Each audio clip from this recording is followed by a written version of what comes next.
Hello and welcome to another episode of For the Love of Sports. My name is Michael Rasile. This is the show where I get to talk about sports, I get to talk about business, and I get to talk about everything in between.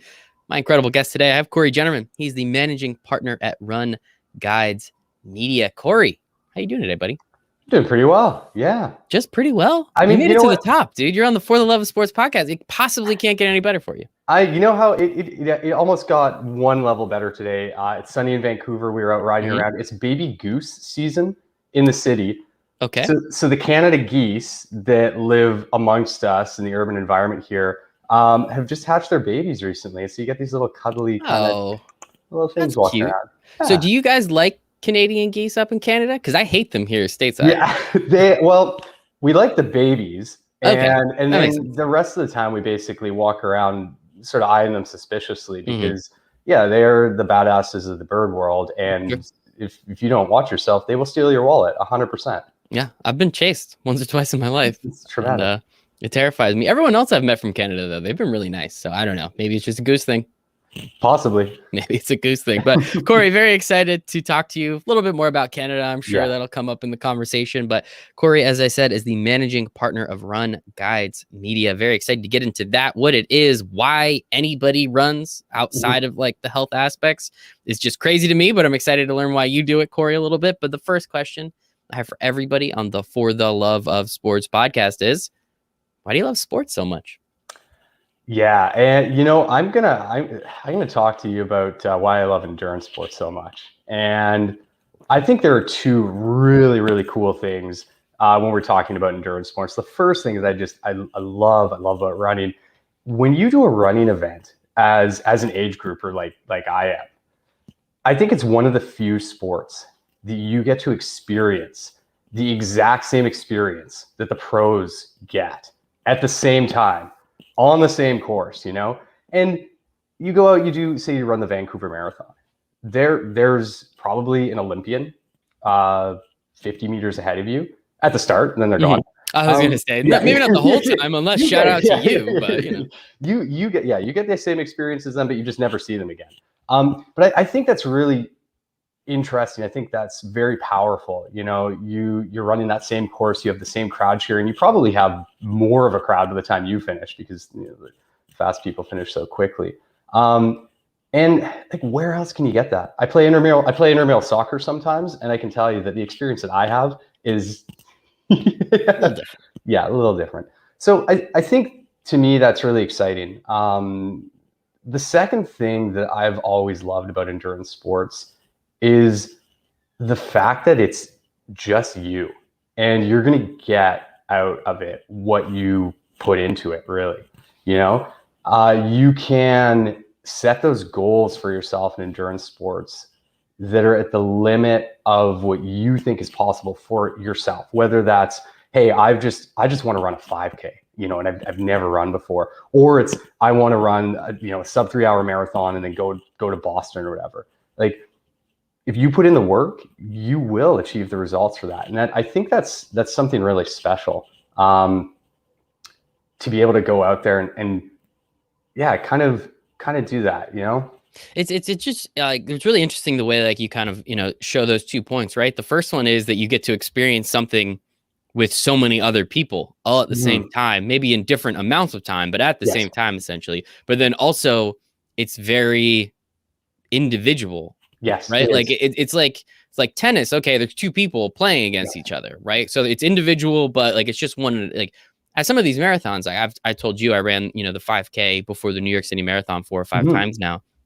There's thousands of people there and it's nuts. And like one time I was just so unbelievably hungover. It was like one of the worst experiences of my life, but I finished and I'm proud of myself to say that. But it's just one of those things where it is so interesting how something can be so inclusive with so many other people, but then it's so exclusive that your experience, while with everybody else, it's completely different in certain situations, and it's also completely the same, which I think is pretty cool. Absolutely. And I mean, you see, let's take your hungover 5K as an example there. Somebody else had to have been hungover that day, right? Just tell me that, Cory. Please, one other person. Running statistics show that.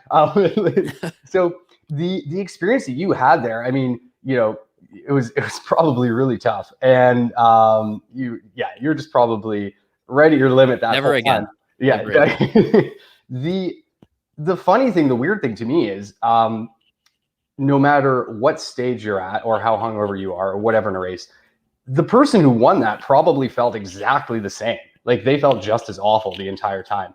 They had just as many opportunities to give up during that race. You know, their brain was telling them, look, you can just stop anytime. Like that's all you have to do is stop. All you have to do is kind of lay up. And you face that opportunity constantly. And so you get to ask yourself, okay, like is today the day that I am going to give up on, you know, on whatever this goal was, or am I going to keep going? And then you get to answer that question again. And as the race goes on, you get to answer that question more frequently. And that's kind of weird, you know, it's really weird. And it's also, I think, pretty empowering because you can take that, and you can bring that really to any area of your life. How many times in your life have you had the opportunity to give up on something or ask yourself, you know, do I really want to keep going? And maybe you proved to yourself in a moment, in a hungover 5K, you know, before the New York City Marathon, that you could keep going if you wanted to. Yeah. And you make a very good distinction, right? That the fact that this comes up more than once in your life, it's not just when you're running. I mean, you're Absolutely. an entrepreneur, right? I'm sure there are many days. I've been in sales. There are many days where I'm just like, you know, I could just stop doing this, and I would be. I think I would be so much happier. You really don't know. But it's just one of those things. And so I guess like how for you in particular, right? You've run marathons. I'm sure you've run up and down mountains. Like you've done the whole nine. And the mental aspect of it, how do you, because I feel like there's like one ceiling and then there's another ceiling and then there's another ceiling and then you just do it again tomorrow, right? And you got to keep breaking through these ceilings. What was it like for you? I guess, you know, I guess we'll start with running and then we'll move into the business in a second. Like, when did you, like, what were those feelings like when you were able to start breaking through those ceilings, when you were able to say like, hey, I know physically, biologically, it is absolutely possible. Do I feel like death right now? Am I going to keel over? Maybe. But I know people run marathons, and they kind of run marathons every day. So it's not like super unique, but it's one of those things where I run a 5K and I'm just like, how does anybody run further than this? So what was it like for you when you first started to kind of like push through and really realize like it sucks, but like I could literally just keep going? Yeah. I mean, I think it is. So that question of that you just said, of, you know, you finish, say, a 5K and go, how, there's no way, like, how do you run more than that? First of all, anytime in my own running journey that I faced any sort of new challenge, whether it's a new distance, a longer time, that is the first question I ask myself. I remember the first time I ran a half marathon, which I thought was absolutely insane. Like, who runs a half? That's crazy. Let's try it. Let's do it. I crossed the line for that, and I'm like, wow, okay, never again. People run marathons. That's insane. And then you think, well, I wonder if I did more training. I wonder if I wonder if I could go faster. I wonder if I could go farther. I think for me that it always starts with that level of uncertainty, that level of doubt.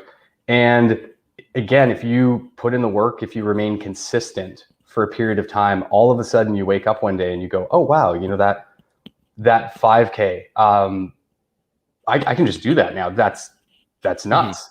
All right. Now how am I going to take my, what I think is possible, that mental barrier, and move it? Well, you're just going to have to kind of do it. And it's going to freak you out. I can think of the first long distance trail race I did.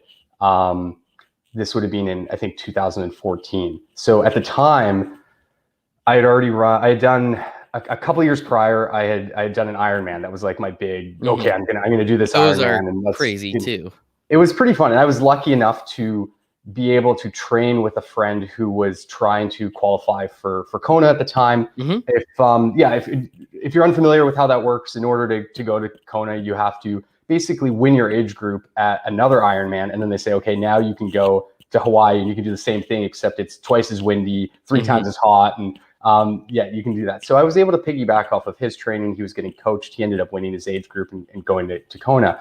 So I was very lucky to have that experience.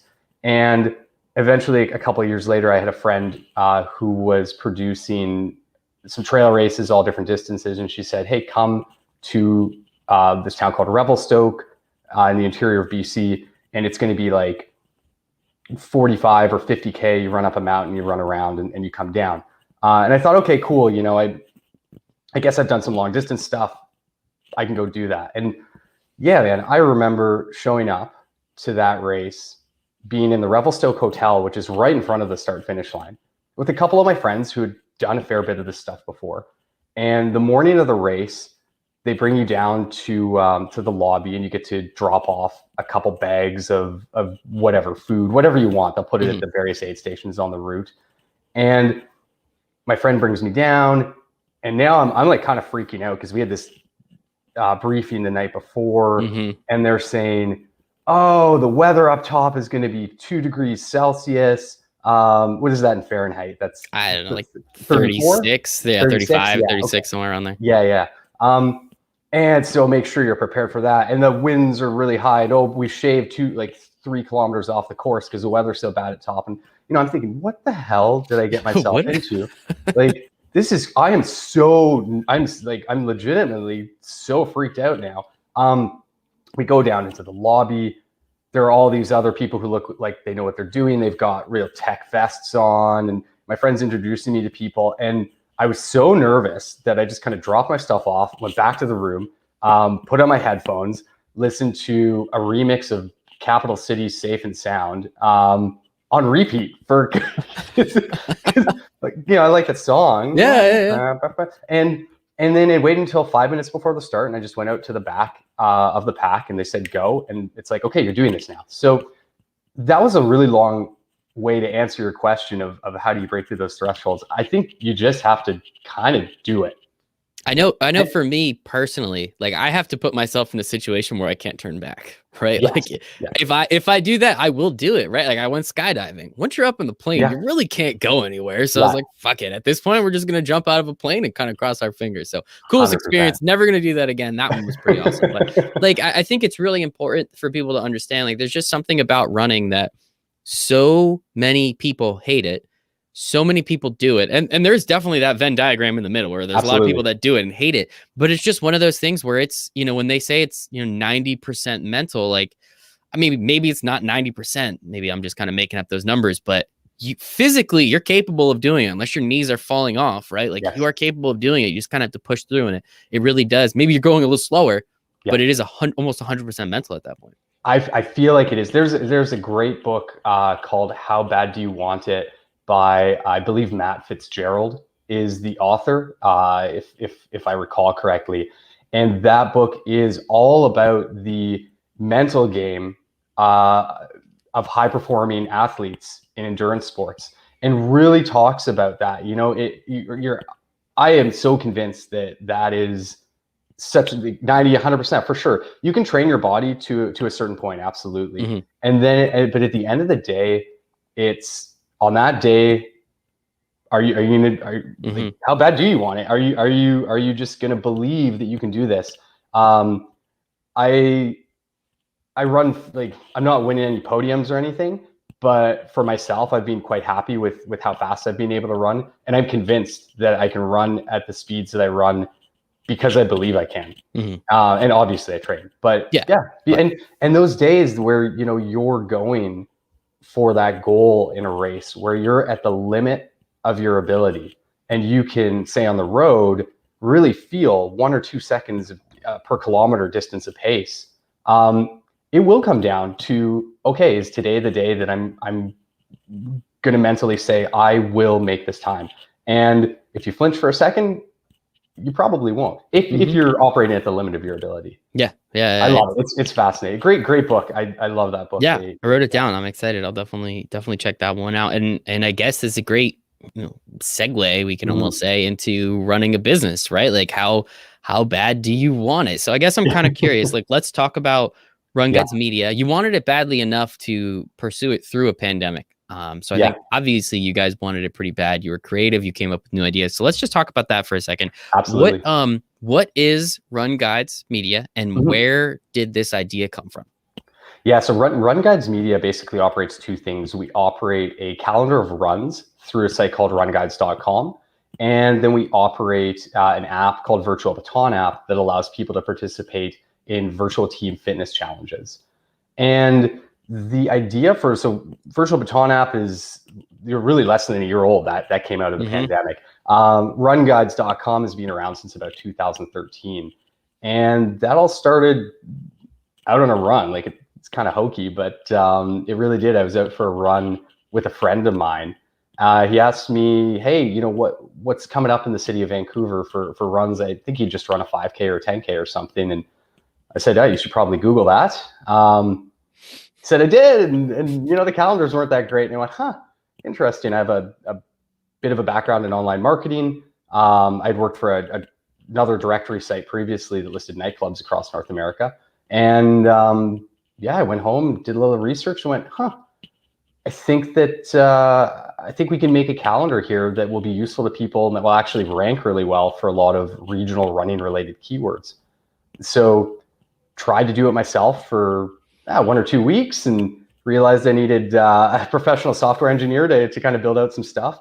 Didn't want to take on a lot of financial risk myself, you know, especially with a directory website, right? Not really knowing how it was going to go. So I called up one of my best friends. We've known each other for, I guess, about 20 years now, and said, hey, do you want to partner up and try this business with me? And that's how the calendar got launched. Look at that, nice and easy, out on a run. Yeah. Would you look at that? Well, it's just crazy to me. Like I've seen, and you know, I told you I have a buddy, shout out Nick Hayden, who ran a calendar in New York City that was literally just for sports marketing events. Yeah. And it was amazing. And it was an incredible resource. And I used it essentially daily. And then, you know, obviously some stuff happened. I don't know, world shut down. A lot of events got canceled. A lot of events stopped. And, you know, it is what it is. But just the fact that you could turn a calendar essentially into a business, and you know, obviously again there's other things involved. I guess, when was the point, you know, this sounded like a fun idea, right? You were doing nightclubs, where I'm sure that means you're staying up late, then you're doing runs, which means you're probably waking up early. So I don't really know exactly how that worked in the beginning, but at what point, like, did you realize, obviously you said, you know, you could turn this into a business, but I guess what was the point where you said, okay, this is my full-time job, and this is how I can make enough money to keep myself afloat? Because hey, you got to make money, because if you're not making money, the business can't run, right? So like, there's that weird like middle point. I guess, how, like, at what point did you get there? Or what point did you realize like this was something, like, this isn't a side hustle, this is something that we can turn into a legitimate, you know, real business that we could live off of? Yeah, it was about I'd say about 2.5, 3 years into it. So probably, maybe about mid 2015-ish. And at the time when we actually started it, I had left my my previous job. I was helping some people, just consulting, you know, in their WordPress sites, things like that. My business partner, he was doing gig work as a software engineer. And then even, I think it was about 6 months in when we started, he had a really good offer from a local company to do a full-time job. And yeah, I said to him, look, like, take that, because we don't know where this is going to go. And we do our quarterly strategic planning, our yearly strategic planning. One of the questions we always ask ourselves in the business is, okay, if we keep doing more or less what we're doing, is it going to grow? Are we going to make more money? If yes, okay, let's continue doing that. And yeah, after about 2.5 years, we were paying ourselves kind of that barely living wages. And we asked ourselves that question again, you know, okay, if we keep doing this, are we going to make more money? Are we going to continue to have more kind of free time as well? Yes. Okay, good. And so at that point, my business partner quit his full-time job, and we just kept going with that. Yeah. And I'm sure once he was like, not that he wasn't all in, but obviously once he was all in, I'm sure that, you know, kind of the trajectory even went up even higher, which I think is really cool. So I guess, how does it work? It's a calendar, right? So you Google events and you put events on a calendar. Somehow you're making money from it. Shout out to you, Cory. But like, how does it work? How do you guys make money? And how has this evolved since it, you know, I'm sure the first website doesn't quite look like what this one now does, right? No, it looks a lot different. I think the first one looked a little bit like Craigslist. You know, we said, look, let's just put runs up and see if it ranks well, see if people come to the site, and then we'll just figure things out. The main ways that we make money on the site. So We sell display advertising, so banner ads on the site. We give races the ability to boost themselves to the top of the regional calendars. That's a paid thing. We have an email list. We have sponsored inclusions in there. And then we also have some affiliate programs that we're running. So we're partnered with an online training platform. We do a couple other things as well. So those are the main revenue streams that we have going through it. And I guess how are you able to, justify, is that a word I want to use, to these races? Be like, hey, like the first time you boosted a race, you really didn't have any idea what was going to happen, right? So like, how did you go about like saying like, all right, banner ads? Like when you and I spoke on the phone a week, 2 weeks ago, whatever it was, I don't look at banner ads anymore. I'll probably never look at a banner ad again unless it's for my job, saying, how does this banner ad look? It looks like no one's going to look at it, but I think it's fine. So how like banner ads, how do you guys actually get people to click or see them? How do you get people to, because again, if there's an ad or sponsor next to something, I'm immediately passing by it. Why is the running community different? Is it an age thing? Is it a me thing? What is it about what you guys do that kind of like I've grown up with all that shit? I don't even pay attention to it anymore. For sure. I think the key thing to start off with is, what is your traffic to your site? What's the intention of that traffic? And so we have tried to really focus RunGuides traffic on rank well for these regional running related keywords. And that's it, like nothing else. We're not doing like broad-based article marketing to bring people in. We're not running like broad social campaigns or anything. We have that person who's going, hey, half marathon Dallas, they're looking to do a run right there. So now we have that nice niche traffic. Now, if you have a compelling call to action in your banner ad, you're going to get some clicks on it. Or if we boost you to the top of the event calendar, it's funny you say like, oh, did we just kind of do it? I mean, we tested it out first to see if these clicks would, like, are people actually clicking on it? Are they then clicking through to your event? So I think it all starts with having that solid niche traffic and understanding the intention of that traffic. Keep it really niche, and then those display ads, other things can be effective as part of your total online strategy, right? I think it's impressive. You guys have built an entire business out of it, right? You were riding your bike around before this. You're on West Coast time, so it's like man, we're a little bit more chill here too. I respect that. Kind of jealous, not gonna lie. But so I think it's really important. And so like, as we said, like that first one, your words, not mine, kind of looked a little like Craigslist, probably a little janky, but this was 2015. Things were different back then, right? So how have you guys evolved the site? How have you evolved the business? And, definitely, I want to talk about the virtual baton as well. But before the pandemic, what were some of the things that you guys were starting to include before we get to the topic of, the pandemic itself? Yeah, I think, one of the main things for us over the years was focusing more on regional, having things like a little map and all that kind of stuff. Some of the recent changes definitely was the emergence of virtual running. And all of a sudden we're thinking like, oh, wow, okay, we have to somehow categorize these in the calendar. How does a virtual run work? It just kind of always goes on forever. Wait, we have a map. Like people are say looking for runs in Seattle, but a virtual run can happen anywhere. So how do you handle that? Those were some of the things that we've more recently had to deal with and kind of figure out to keep the calendar as a relevant resource. Because otherwise, maybe you show up and you look for runs in Seattle and there are 300 virtual races and you're like, oh, I just kind of wanted something in town. Yeah. So how do you present that information? These are the kind of like weird information scientist things we do on the back end that are exciting to us. And maybe in the front end, someone's like, okay, I don't know. You were mulling through a database and trying to figure out how to sort it and then put it out so that someone gets a good experience. Yeah. And I think that is important, right? Because that was especially during the pandemic. That was something that came up a lot is, hey, today we're running a 5K. Who's we? Whoever the hell wants to. Where are you running it? I don't know. Outside your house. It's fine. It doesn't matter. Just make sure you run a 5K, log your time, and we're good, right? So I think it is really interesting. So I guess before we get to the virtual run part, how the beginning of the pandemic, that was, it was like 2 weeks, right? We were going to sit inside for 2 weeks. It was going to be fine. And we were going to get right back to work. Not a big deal. Not running a big industry deal. Was going to be fine. Yeah. Who cares? And now I'm looking May 12th. So, a little over 14 months later. looks like we're coming out of it. Cross our fingers, knock on wood, that whole thing. Good things have come out of it. Obviously, a lot of bad things have come out of it. I like to look at things from a positive, though. So you guys were able to take your business through the pandemic.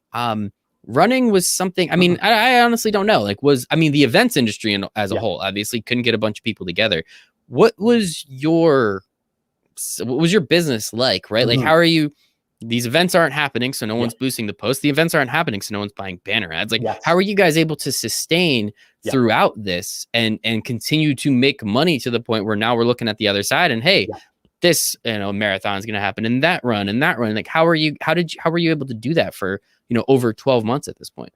Yeah, it was a huge surprise and shock to the industry, and for us, it was not easy. It was quite tough. The one thing that we have going with our particular business is from day one, Brendan and I built it to be fairly easy to run at scale. And so we don't have a tremendous amount of resources that we need to manage the calendar, run the site. And we're very lucky because in this situation that we have set that up, because it was a massive hit to our entire industry and us included. In a period of about 3 days, basically in March 2020, our site traffic dropped 80%. So we were on pace for just over 4 million visits to the site in 2020. Things were cruising. We're like, record everything. We have a bunch of ad deals lined up. This is going to be fantastic. And really, like, all races get canceled. Our site traffic tanks because nothing's happening. And we then, of course, have these media deals that we have lined up for the year based off of expected traffic numbers. So either we had to renegotiate those and give people longer run times or credit in the future. We had to give them their money back, or we just kind of had to say, okay, we're going to wait and see, what happens. And luckily, again, because we've always run a nice lean business, we were able to kind of put RunGuides on what we called stasis mode. We had to roll out a whole bunch of changes to indicate, hey, this is a race that's now affected by the pandemic. It used to be like a physical race. Now it's a virtual race, and just kind of ride it out, really. And that was our strategy, because we're like, well, we don't really know what we're going to do here. We have a niche, and to some degree, you kind of have to take your lumps. Then it eventually was going to turn around, and that's what we kind of banked on. And then we did a little innovating and launched a new product line.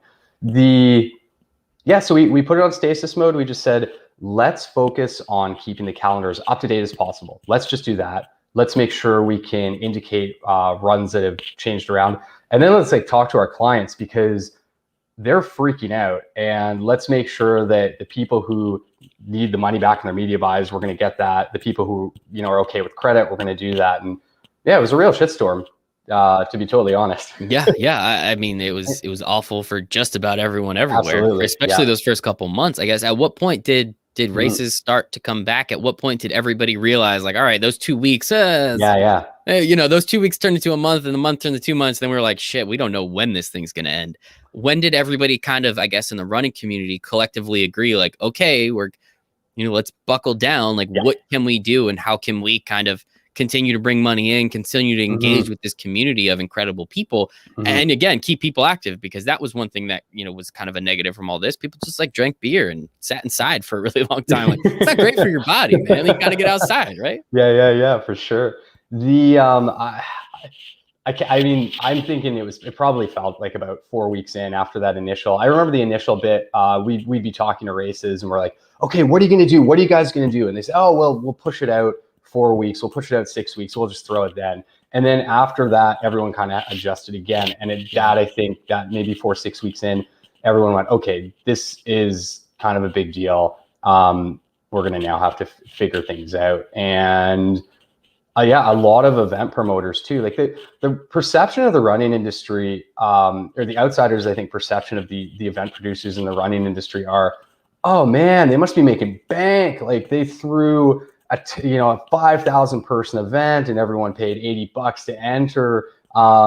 They're doing great. And the reality is that's not often the case. A lot of large in-person runs, number one, have a huge charity component to them. A ton of their money is going to the city for permitting, for staff, all of that. Like they're shutting down roads. You have to pay the municipal police to come in and at the city day rate to, so all these expenses. And they're often these small teams of, 4 or 5 people working almost full time for a nonprofit. And yeah, so they were suffering pretty hard. And additionally, like trying to innovate out of that can be difficult too. A lot of these races were thinking, we don't really know what to do. Like we've heard virtual is kind of a thing. I was at a conference in Las Vegas in February 2020, right before it, a running conference, and everyone was kind of like, hey, is anyone doing virtual? Is anyone making money with this? What's going on? And yeah, I think it was really tough for a lot of them. And I think it took a few months.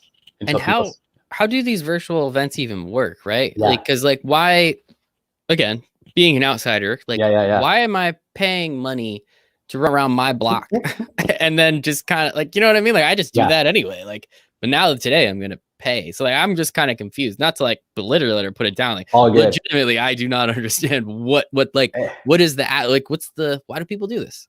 It's a great question. It's a very legitimate question. And I don't think that's a belittling question at all, because that is the challenge that races were facing or are facing with a virtual event. Like so if you don't know, to the listeners who might not be familiar with virtual running, virtual racing is basically, hey, we're going to give you a goal.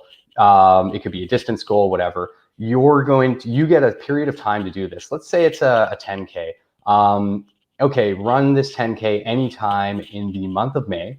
By the way, pay to enter, and then we'll send you some swag. You'll get like a medal and stuff. And I agree, that's a tough sell. Right? Because unless you really care about getting the medal, or unless you really care about where a portion of the money is going to, if they're doing a charity component, why would you do that? And that is the challenge that runs doing virtual racing have to overcome. Initially, in 2020, what had happened was the races pivoted to virtual. So they would already have maybe a mostly full field or have sold 75%. Yeah. And then they said, hey, look, we're going virtual. Will you do that to support us? If not, we'll give you a credit for a future year. And people were pretty cool with that. And now it's kind of like you do have to offer in some respects, sometimes a little bit more, or try to be innovative. So yeah, there are kind of the do the race and pay and you'll get the medal races. One thing that came up that has been pretty big were the concept of a virtual challenge, where they said, all right, instead of just go run a 10K, we're going to take you from across the state of, are you familiar with the Tennessee 1000K? That's I am not. 1000K. I am not familiar with that. That sounds awful. So this is probably the most successful virtual race that has ever run. And are you familiar with the Barkley marathons at all? Have you heard of that? The what? The Barkley marathon. Nope. Okay, this is nuts. So the Barkley Marathon, you can watch. This is a documentary on Netflix. There is a guy named Lazarus Lake who holds this super crazy, incredibly tough, I think it's like a 120-mile race in the backwoods of Tennessee. These runners show up, and it's kind of part orienteering, part bush bashing. And they have to. I don't know what either of those words are. Okay, yeah. So sorry, we're going deep into this one now, Cory. I hope that's cool. That's cool. Well, let's go. I love this. So orienteering would be you have a map and a compass, and you have a number of checkpoints that you have to get to in a forest. And so you've got this topographical map. You're reading the contour lines. You're using your compass to kind of figure out where you have to get to. If you get to a checkpoint, you're like, okay, cool, I made it to the checkpoint. Usually there's maybe something you would take from it, or if you do these orienteering events, you get a little computerized dongle that you go, bam, and you hit the checkpoint. you're there. Then you go off to the next one, right? And when I say bush bashing, this is a term that I learned from my New Zealand friends. It is just bushwhacking, going to the forest, kind of no real. Oh, geez. Yeah. So this race is wild. I can't remember what the time limit is, but you basically have to do these, and I might screw this up a little bit, but you have to do these 5 or 6 20-ish mile loops, finding these little checkpoints that have pages out of various like bad romance novels, and you have to peel the page off, and then you eventually, that's how they track if you actually made it to the checkpoint. You then this is entirely self-supported as well. You then make it all the way back to the start within a certain period of time, and if you do, you get to go out and do another lap in the reverse direction or something. So like no one finishes this thing ever. Like I think they've had maybe 15 or 20 finishers or something. Before is the point just to like kind of put the book back together? The point is like... the point is like, just if you have a dark pit inside you that you can't fill with anything, you go out and you do the Barkley marathons. Okay. So this got super famous because, and then there's a whole documentary on Netflix on it.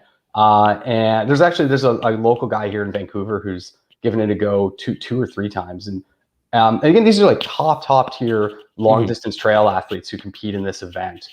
And 120 miles. I mean, how many? That's 18, 20 hours, right? Like 30 hours? It's a lot. This is through like the most grueling terrain. So it's not like a regular marathon where you're just kind of running on the road and sometimes it goes up, sometimes it goes down. I think thousands of we're going to try to do my meters to feet here. Like tens of thousands of feet of elevation gain and descent through brambles, and you're going through all sorts of crazy shit. I want to say the time cutoff is 60 hours. I could be wrong. So that's insane. Yeah. So so what happens is the people who participate in these events, or like any of these long distance trail events, or I paced one of my friends in one in Utah. And it wasn't as crazy as this, but they start hallucinating, and you'll see, there was one guy a couple of years ago who finished it, and he just kind of shows up wearing a fluorescent orange beanie that he found somewhere, and he's wearing like half of a plastic bag that he just kind of found because he was all cold, and he makes it to the line. And so anyway, so the guy that produces this event is pretty famous in the running scene, Lazarus Lake, and he came out with a virtual event called the Tennessee 1000K. And the objective was, he said, look, go out and do runs, and you're going to have, I think it was 4 months to do 1,000 kilometers of total running. But you're actually logging your runs, and you're going to watch yourself move along a map as you go. So now you can zoom in, you can see Google Street View, and it was the state of Tennessee. So it's like you can zoom in and see a field, and then the next day you can see another field. And people loved it. And I think he sold 20,000 entries. Wow. At like $60 US a pop. And that was, people went, oh, I mean, he has the, he's got the clout. Yeah, he has the clout, right? So that helps a lot. People want to do these events. But that was one of the most famous examples early on of this kind of challenge style and this new type of virtual race that people were doing. So there are things like that, these kind of more challenging things that people can do that emerged as another type of virtual run. And so I just want to do the math. So let's say 120 days. So 1,000 divided by 120. So you're almost running a 10K every day. It's like 8.3 repeating Ks a day. So it's almost a 10K every day. So that's what, like 6-ish miles? Like little under, so like 5 miles. It's about 5 miles a day, I think, right? 10K is like 6.2 miles or something. 4.2, something like that. So it's probably like right around 5 miles a day. So Actually, That's it's a, really funny. My mom actually just runs 5 miles a day to run 5 miles a day. So I wish she knew about this because and she loves. she They're would moving love to, it. and they're moving to Tennessee too. No, get Yeah, out. swear to God, Tennessee's beautiful, by the way. But no, that's crazy, and that's like it's such a cool way of, especially in the beginning, right? Like especially in the beginning, people would literally do anything to leave their house. I remember like one time I was just like, I just need to just like I just drove around, like I didn't have anywhere to go. It's like I just need to get the hell out of this place, right? Like shout out to my now wife. I mean, we made it, right? We made it through that. I believe you can make it through everything. I'm pretty confident we're going to be good moving forward. But it was just absolutely nuts. And like, so I guess in the beginning, especially, and again, that gentleman and everything that comes with it, such a cool idea. You only can do that so many times though, right? Like there's only so much you can do. So I want to learn a little bit more about Virtual Baton and kind of how you guys were able to create this out of a pandemic and say, hey, like we think this is something not only sustainable, we can make money from it. We can engage people, build this community even further than it already is. And they don't have to run. The Tennessee 1000 also has a cool ring to it, I think, too. It does. It has a cool ring to it. I like it's that. a pretty badass. Cool. It was pretty badass. It's pretty sweet. I mean, so basically, what happened is we started seeing these virtual events go off, and we thought, okay, we can either, just do run guides in maintenance mode, and I can go do something else until this blows over, or let's take a look and see if there's some opportunities here that we could make money at, but also that would be kind of fun for us to do. And we took a look at these virtual challenges where you're moving along the map, and we're like, well, that's actually pretty badass. And then we took a look at like, what were the things that we liked about running the most? And it's, the community. I mean, for myself, I run with a few run crews here in Vancouver. It's awesome. You just get together. I mean, there's one that East Van Run Crew will just start at a brewery. It's super casual, do 5 or whatever K, and then you go back there and hang out. And or other groups that I would run with that would be a bit more like training focused and stuff. But just a bunch of rad people that you're doing runs with. So we thought, okay, is there something we can do here that would be incorporate maybe some connectivity with people? Because like all the run crews were canceled. Everyone was just desperate to do something together, and that would also incorporate like some interesting virtual running experiences. And at first we thought, well, like a virtual relay would actually be kind of cool, and it would be but it would be not in the sense of, oh, hey, you run, upload your run to Strava or Map My Run or your fitness tracker, and then we'll just kind of piece it all together. Like, could we actually do this with with a real baton? Could we, or a virtual baton that would tell you when it's your turn to run? And if you don't have the baton and you run, it punishes you and you don't get any distance for your team. And it chastises you with little notifications. It doesn't do that. It should. Yeah, it totally should. Sit down, man. Chill out. Drink a beer. You're fine. You're gonna go in a little bit. Calm down. and so Brendan and I sat down. We said, you know what? Why don't we make this? Let's make a virtual baton, and this will be an app. And let's call it Virtual Baton app. Perfect. Done. That is what it is. And we created that, and we tested it out with a few local run crews under a brand we created called Speedwork Relay, with an E, because work it. And with that, it was, hey, you get a team of 6 people and you have 12 hours. How far can you go? And passing the virtual baton. And if you have the baton, that's the only person that can score distance. And we ran that, and it was amazing. Like I participated in it as well. And you're hyped the whole day. The feedback that we got from people was, man, like I was racing with friends who were across the country, and we actually felt connected. And that's really cool. And we felt like that was a real race. And so that's when we kind of thought, oh, maybe we're onto something here. This is kind of interesting. And then keep going. So we did a couple more of these Speedwork events. We kept it as kind of virtual baton app, because then we thought, well, maybe we can start licensing out the technology to other event producers who want to use it to produce their own events. And then, as we've done with our business since day one, we just kind of took in feedback from the marketplace and started kind of changing things around. So what we found was the relays are like this super intense peak experience where you're just dialed in on it. But it's a little bit harder for someone who doesn't have the flexibility in their schedule to do a relay. Because, you know, with the Speedworks we were doing, we ran another one called the Big Island Relay, where teams of 4 had, as long as they wanted, to relay 408 kilometers around the Big Island of Hawaii. And then they could watch themselves on the map with the Google Street View. But again, people were saying, hey, we love this, but sometimes it can feel a little bit limiting because I can only run when I have the baton.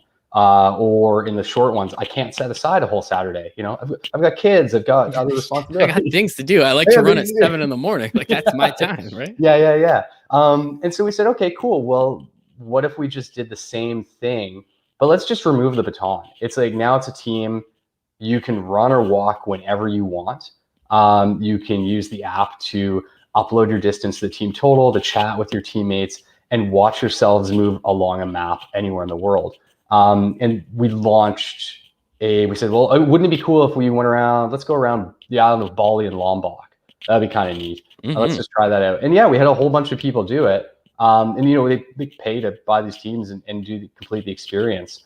And that went really well. So then we said, okay, let's do it again. This time we'll go Tokyo to Osaka. And, also you'll earn little digital badges as you go.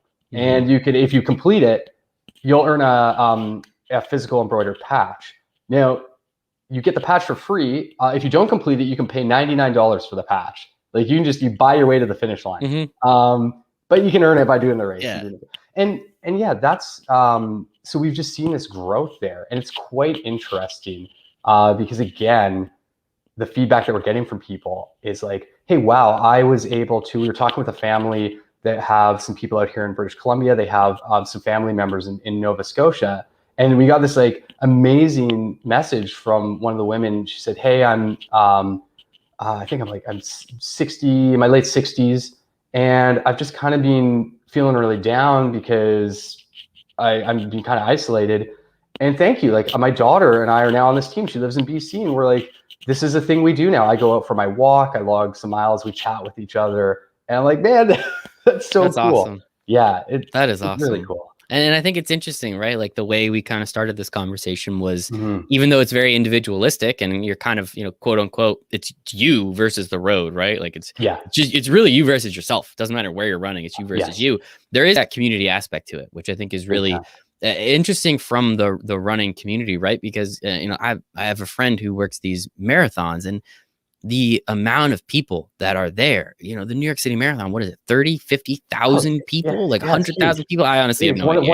I think it's one of the biggest in the world. Yeah. And it's just crazy that many people run it. And when it's on that day, I tune in for a couple minutes, like kind of see, they're always like, they find some celebrity, they find some person with a cool story, right? They do all that. And I think it's just something that, again, physically, each and every one of us can run a marathon, whether you know, I personally will probably never run a marathon. I'm sorry, Cory. You're a great guy. Good. That's all nothing good. I could do about it. But it's just one of those things where I know if I really, really wanted to, again, I don't, but if I wanted to, I could go out there and run a marathon. It would suck. The next day would be horrible. It might take me a long time, but physically, I'm capable of doing it, whether I want to believe it or not. And I just think it's really interesting that many people can kind of, it's like this weird, like, you know, what is misery love company kind of thing, right? Totally, like it's one of those weird things where that's kind of what brings people together, but it's also then the goal setting and the achievement and all the positives that come out of it too. It's like, yeah, we all know it's going to suck, but it's going to be so cool when we get to the end. And it's like, that's kind of the thing that brings, again, 50, 100, I honestly have no idea, however many thousands of people together to do this one thing, which is just, again, to me is just completely insane. Absolutely. I mean, you get to live a peak experience. This really sounds hokey, like sometimes just say it. No, this is great. I love it. But so I remember once we wrote a mission statement for the business for RunGuides.com, right? We were like, what do we do? We're like, well, we help people achieve personal greatness. And it's like, wow, that seems like your running calendar. Really? And it's like, okay, well, but think of the person who never thought they were going to be able to run a 10K, and they found a race. And they spent time training for that race, and their friends supported them, their family supported them. They spend a whole bunch of time consistently, whatever. Then they do the race. And on that day, they get to run, that same course as all the pros do. And they have the crowd there, and the crowd is cheering for them. They see their friends. And maybe maybe when it's like really tough for them, they just look at the back of the person ahead of them and they go, I'm going to hang on to that person. And they don't know who that stranger is at all, right? And they make it across the line, and they look at that stranger and they're like, thank you. Like, you got me across. And that stranger looks at them and goes, really? You got me across. I was looking at that guy. I was looking at you. And they do something that they might have thought is never possible. And so they really have achieved that personal greatness. And we're a small part. We get to be a small part of that. And I'm like so honored to be. And I truly believe that. So it's a pretty amazing sport. It really is. I think it's incredible. And we didn't even get into like the ultra marathoners or any of those wackos. Like, no offense to any of those people, but that is just again, why are you running for 60 hours? Like, we know that that's not good for you. Like, I don't care what anybody says. Like, that's definitely not, again, possible, capable, probably shouldn't do it though. Like, that just sounds really bad for your body, but let's not go down that route, Cory. Let's not go down. Okay, I do want to say, you brought up Kona and the Ironman. Yeah. Actually, I interviewed Bob Babbitt, if that name means anything to you. Super cool dude. He started a magazine out in Hawaii. He was he was like one of the first like 20 people to finish the Ironman. So cool. Like all the way back in the 70s. Super cool dude. So if anyone's listening, I honestly have no idea what episode number it is. It was probably somewhere in the hundreds, but he was absolutely incredible. Such a cool guy. So I'm very grateful I got the opportunity to chat with him. But Cory, man, I'm really grateful I got the opportunity to chat with you too. This was an absolute blast. I said a half hour. Here we are, 51 minutes into this thing. I hope you had some fun too. So I do think, you and I spoke about it. Hopefully, the community aspect, you got Discord, you got Slack channels, maybe some way to bring people together. I don't know. Maybe that's something for the future. Take it. If you think it's a good idea, take it and run with it. I love it. But, Cory, where can everyone find you guys online? Where can they find these calendars? Where can they find your app? Give me everything. I'll put everything in the show notes for everyone. But where can we find it all so people can go check it out? And maybe one day I'll go on one of these runs, Cory. Can't promise you anything, but maybe one day. I like it. We'll set you up on one of the virtual race teams. You can rip around Hawaii or something. Yeah, you can find the calendar at runguides.com. You can find the race series that we produce at runguidesraces.com, or you can just Google search Virtual Baton app and we'll come up there as well.